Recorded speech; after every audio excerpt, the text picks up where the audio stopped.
Raffadali venerdì 29 novembre su iniziativa del comune retto dal sindaco Silvio Cuffaro, che ha accolto quanto proposto dall'Ampi Partigiani presieduta da Angelo Lauricella. La strada che la via Porta Palermo conduce al villaggio della gioventù sarà intitolata a Giacomo Di Benedetto, deputato regionale e sindaco di Raffadali dal 2012 al 12 luglio del 2014, data della morte a 52 anni di età a causa di un infarto.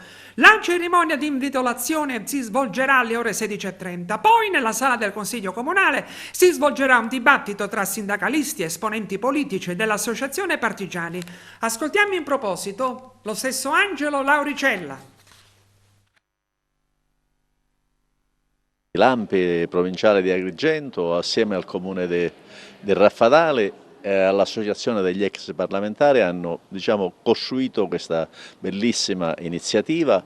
Da una parte il comune ha dedicato una via che porta a una delle attività che Giacomo Di Benedetto da sindaco ha fatto, che è quella della rinascita del villaggio della gioventù, quindi la via che porta al villaggio della gioventù.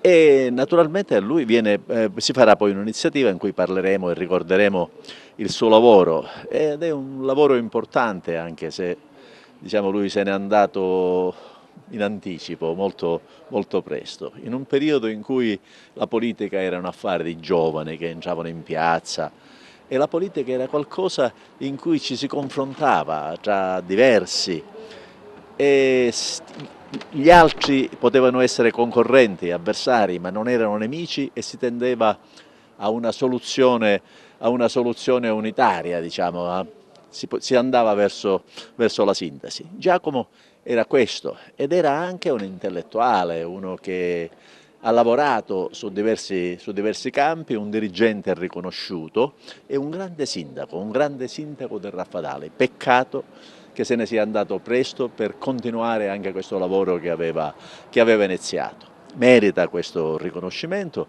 e diventa anche un esempio. Lo abbiamo voluto questa iniziativa portare avanti assieme alle scuole del Raffadali, assieme ai partiti, al sindacato per cui ha lavorato, perché la memoria di questo giovane possa rimanere nella coscienza come fatto identitario tra i grandi del Raffadali. Raffadali ha avuto grandi dirigenti, ha avuto grandi amministratori, ha avuto grandi politici, da Cesare Sessa a Gueli e a Salvatore Di Benedetto soprattutto, che è uno dei padri della patria, a Vittorio Aggiunti e a tantissimi altri che sono stati e stanno ancora nella vita politica di quel paese. Giacomo merita quindi questo riconoscimento, è uno di questi tanti dirigenti autorevoli del Raffadali.